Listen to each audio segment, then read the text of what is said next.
नमस्ते भारत। हम एडुटेरिया NCERT practice set को कवर कर रहे हैं, जो कि क्लास 6 से लेकर के क्लास 12 तक के एनसीईआरटी को एमसीक्यू के माध्यम से जो है कवर करता है। और हमने हिस्ट्री से स्टार्ट किया है। हिस्ट्री में कुल 4 सेट हैं, जिसमें से हमने सेट 1 और सेट 2 को कंप्लीट कर लिया है और सेट 3 को हम पढ़ रहे हैं। और सेट 3 के भी हमने जो है 34 नंबर क्वेश्चन तक कवर कर लिया है। आज हम 35 नंबर क्वेश्चन से पढ़ेंगे। तो चलिए हम स्टार्ट करते हैं। आप देख सकते हैं ये एनसीईआरटी प्रैक्टिस सेट नंबर जो है 3 है। और इस सेट नंबर 3 का जो है आज हम क्वेश्चन नंबर 35 से पढ़ेंगे। 35 नंबर क्वेश्चन से लेकर के और लास्ट का जो 42 नंबर तक क्वेश्चन है वो टोटल जो है वर्ल्ड हिस्ट्री का क्वेश्चन है, इसलिए सिर्फ हम क्वेश्चन आंसर को ही देखते जाएंगे।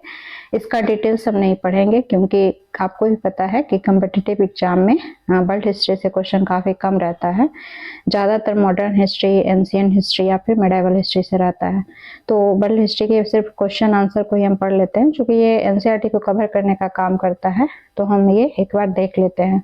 क्वेश्चन क्या है कि रोमानीवाद के संबंध में निम्नलिखित कथनों पर विचार करें और सत्य कथन का चयन करना है। पहला कथन क्या है कि रोमानी कलाकारों और कवियों ने तर्क वितर्क और विज्ञान के महिमा मंडन की आलोचना की। तो पहला कथन क्या है? सत्य है। क्यों सत्य है? क्योंकि रोमानीवाद जो है एक विचारधारा है, एक कॉन्सेप्ट है, और इस रोमानीवाद विचारधारा के कलाकार और कवियों ने तर्क वितर्क और विज्ञान के महिमा मंडन की काफी आलोचना की थी। तो पहला कथन सत्य है। दूसरा कथन क्या है कि वे एक साझा सामूहिक विरासत की अनुभूति और साझा सांस्कृतिक अतीत को राष्ट्र का आधार बनाना चाहते थे। तो ये भी कथन जो है सत्य है कि उनका ऐसा सोचना था कि हमारी एक साझा सामूहिक विरासत हो और इसी साझा विरासत, साझा सांस्कृतिक अतीत को राष्ट्र बनाने का आधार बनाया जाए। तो चूंकि सत्य कथन ही पूछ रहा था, तो इसलिए हमारा आंसर सी हो जाएगा। 1 और 2 दोनों कथन क्या है? सत्य है। पहला कथन भी सत्य है, दूसरा कथन भी सत्य है, तो हमारा आंसर सी हो गया। नेक्स्ट क्वेश्चन क्या है कि पोलैंड में रूस के विरुद्ध राष्ट्रवादी भावना का मुख्य स्रोत क्या था? तो जो पोलैंड में रूस के विरुद्ध जो राष्ट्रवादी भावना का जो विकास हो रहा था, उसका मुख्य सोर्स क्या था? तो भाषा आधार था। भाषा, तीसरी नंबर आंसर हो जाएगा। क्योंकि पोलैंड में जो है रूस की भाषा को थोपा जा रहा था पोलिश भाषा के विरुद्ध। पोलैंड में चूंकि पोलिश भाषा बोली जाती थी, तो उस पोलिश भाषा को जो है स्कूलों से बलपूर्वक हटा करके हर जगह जो है रूसी भाषा को जबरन वहां पे लादा गया, जिसके कारण जो है 1831 में रूस के विरुद्ध एक सशस्त्र विद्रोह भी हुआ पोलैंड में। और तो हम कह सकते हैं कि इस पोलिश भाषा के लिए जो है, इसके प्रयोग के लिए अधिक से अधिक लोग एकजुट हुए और इसी एकजुटता ने जो है, हम कह सकते हैं कि राष्ट्रवादी भावना को विकसित करने में मुख्य भूमिका निभाई। तो इसलिए आंसर सी हो जाएगा कि पोलैंड में जो रूस के विरुद्ध राष्ट्रवादी भावना का विकास हुआ, उसका मुख्य स्रोत क्या था? तो भाषा।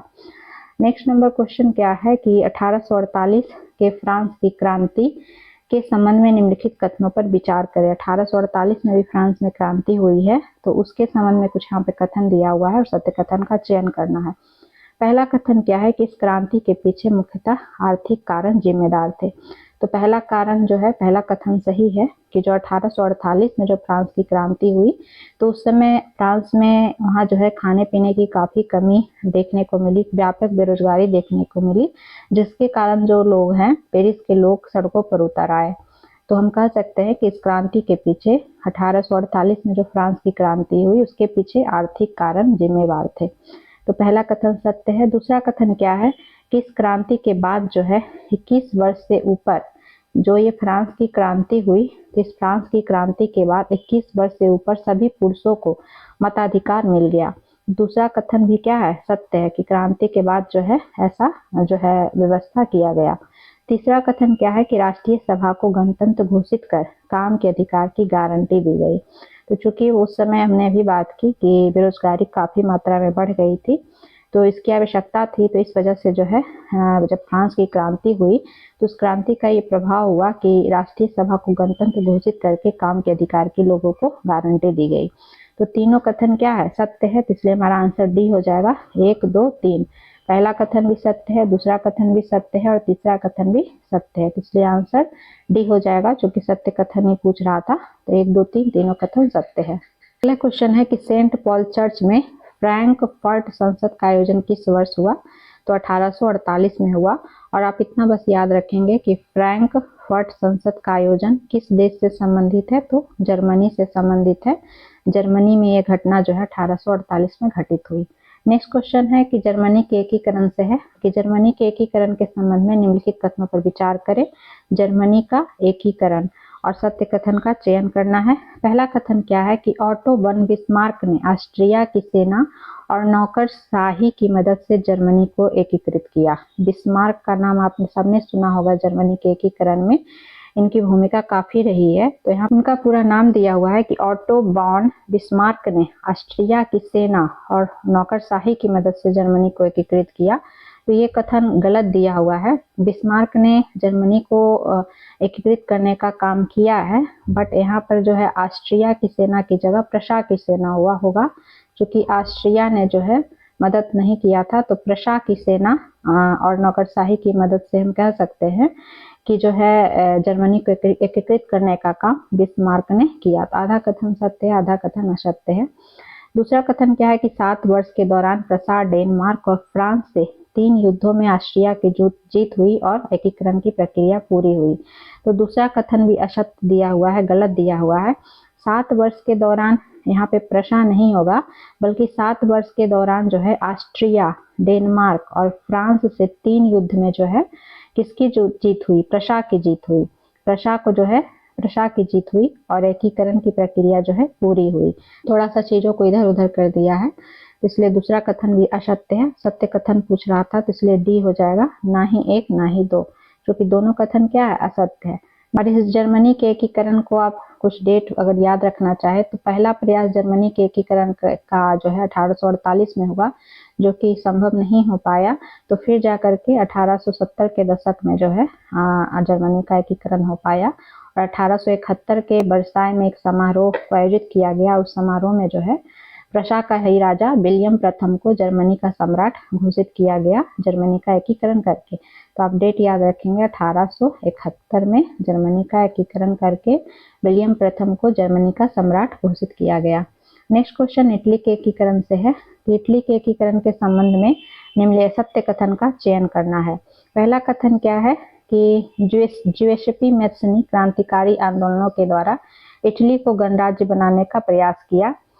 तो पहला कथन क्या है? पहला कथन सत्य है कि मैत्सनी क्रांतिकारी आंदोलन के द्वारा जो है इटली को गणराज्य बनाने का प्रयास किया। दूसरा कथन क्या है कि मंत्री प्रमुख काबूर जो जनतंत्र में विश्वास रखता था, फ्रांस से सार्डिनिया पिडमोंट की एक चतुर कूटनीतिक संधि से 1859 में ऑस्ट्रियाई बलों को हरा पाने में कामयाब हुआ। तो दूसरा कथन गलत है, असत्य है कि मंत्री प्रमुख जो काबूर था वो जनतंत्र में विश्वास जो है नहीं रखता था। तो नहीं यहाँ पे होना चाहिए था, ये दे दिया है रखता था।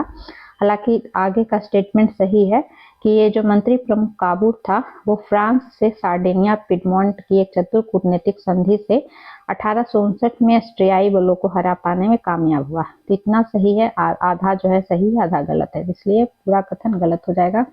तीसरा कथन क्या है कि ज्यूसेप्पे गैरिबाल्डी के नेतृत्व में भारी संख्या में सशस्त्र स्वयंसेवकों ने युद्ध में हिस्सा लिया। तो इटली के एकीकरण में जो है गैरिबाल्डी की भी प्रमुख भूमिका है। तो इसलिए जो है गैरिबाल्डी के नेतृत्व में जब इटली का एकीकरण का प्रयास हो रहा था, तो उस समय जो है युद्ध वगैरह में भारी संख्या में सशस्त्र स्वयंसेवकों ने युद्ध में हिस्सा लिया था, जिससे इटली का एकीकरण हो पाया था। तो तीसरा कथन भी क्या है? सत्य है। और सत्य कथन पूछ रहा था, सत्य कथन, तो आंसर हमारा सी हो जाएगा। 1 और 3 कथन सत्य है, दूसरा क्या था? असत्य था। अगला क्वेश्चन है कि आयरलैंड को ब्रिटेन में कब सम्मिलित किया गया? आयरलैंड को ब्रिटेन में जो है 1801 में सम्मिलित किया गया है, बी नंबर आंसर हो जाएगा। नेक्स्ट है कि प्रथम विश्व युद्ध ने भारतीय समाज पर क्या प्रभाव डाला? तो प्रथम विश्व युद्ध ने भारतीय समाज पर क्या प्रभाव डाला और सत्य कथन का चयन करना है। पहला कथन क्या है कि करों में वृद्धि की गई। तो प्रथम विश्व युद्ध के बाद जो है चूंकि वस्तुओं के मूल्यों में काफी वृद्धि हुई और उस वृद्धि का प्रभाव जो है कहीं न कहीं टैक्स में भी पड़ा, तो करों में वृद्धि की गई, सत्य कथन है। खाद्य पदार्थों का भारी अभाव पैदा हो गया, तो ये भी सही कथन है। सिपाहियों को जबरन भर्ती किया गया, तो ये भी सही है। तो सत्य कथन ही पूछ रहा था, तो आंसर डी हो जाएगा। 1, 2, 3 दोनों कथन सही है। जो प्रथम विश्व युद्ध 1914 से 18 के बीच में जो घटित होता है, तो उस विश्व युद्ध का भारतीय समाज पर ये सब प्रभाव देखने को मिलता है। नेक्स्ट क्वेश्चन रॉलेट एक्ट से है। यहाँ से जो है क्वेश्चन रहता है एग्जाम में, तो रॉलेट एक्ट के संबंध में असत्य कथन का चयन करना है। तो हम हर कथन को देखेंगे। पहला कथन क्या है कि भारतीय सदस्यों को भारी विरोध के बावजूद इस कानून को ब्रिटिश संसद ने बहुत जल्दबाजी में पारित कर दिया। तो जो रॉलेट एक्ट है कब लाया गया था? 1919 में रॉलेट एक्ट लाया गया था और इस एक्ट को काला कानून भी कहा गया था। तो ये रॉलेट एक्ट जो लाया गया था तो वो भारतीय सदस्यों के भारी विरोध के बावजूद तो लाया गया, बट इसे ब्रिटिश संसद ने पारित नहीं किया गया था, बल्कि इस कानून को जो है पारित करने का काम किया था इंपीरियल लेजिस्लेटिव काउंसिल ने। तो इसलिए पहला कथन क्या है? असत्य है। दूसरा कथन है गांधी जी ने 1919 में प्रस्तावित रॉलेट एक्ट के खिलाफ एक राष्ट्रव्यापी सत्याग्रह आंदोलन चलाने का फैसला किया था। तो दूसरा कथन सत्य है। तीसरा कथन क्या है कि राजनीतिक कैदियों को 2 साल तक बिना मुकदमा चलाए जेल में बंद रखने का अधिकार मिल गया था। तो इस रॉलेट एक्ट में ये प्रावधान किया गया था कि जो राजनीतिक कैदी हैं उनको 2 साल तक जो है बिना मुकदमा उन पर चलाए भी उनको जेल में बंद रखा जा सकता है। तो तीसरा कथन भी सत्य है। चौथा कथन है कि जनता द्वारा रैलियां और हड़ताल कर इस कानून का विरोध किया गया। तो हाँ, ये भी कथन सही है कि जनता ने जो है रॉलेट एक्ट का काफी विरोध किया। काला कानून कह करके इस रॉलेट एक्ट को काफी विरोध किया गया यहाँ के भारतीय जनता द्वारा। क्या कहा गया था? काला कानून, और साथ ही साथ जो है बिना वकील, बिना अपील, बिना दलील का कानून भी इस रॉलेट एक्ट को कहा गया था। तो इतना रॉलेट एक्ट के बारे में आप कुछ चीजों को याद रखेंगे। नेक्स्ट क्वेश्चन क्या है? 1919 में खिलाफत समिति का गठन कहाँ किया गया था? तो 1919 में खिलाफत समिति का गठन जो है बम्बई में किया गया था। जो खिलाफत सत्याग्रह हुआ था, जो खिलाफत आंदोलन हुआ था, तो उस खिलाफत आंदोलन से ही रिलेटेड है और उसी खिलाफत आंदोलन को एक तरह से जो है करने के लिए खिलाफत समिति का भी गठन किया गया था। तो ये कहाँ किया गया था? तो ये बम्बई में किया गया था। बी नंबर आंसर हो जाएगा। अब हम आगे के क्वेश्चन को जो है अगले वीडियो में पढ़ेंगे। अगर हमारे प्रयास आपको अच्छा लगे तो इस वीडियो को अधिक से अधिक लाइक करें, साथ ही जो है यूट्यूब चैनल को सब्सक्राइब करें। फिर मिलते हैं। धन्यवाद।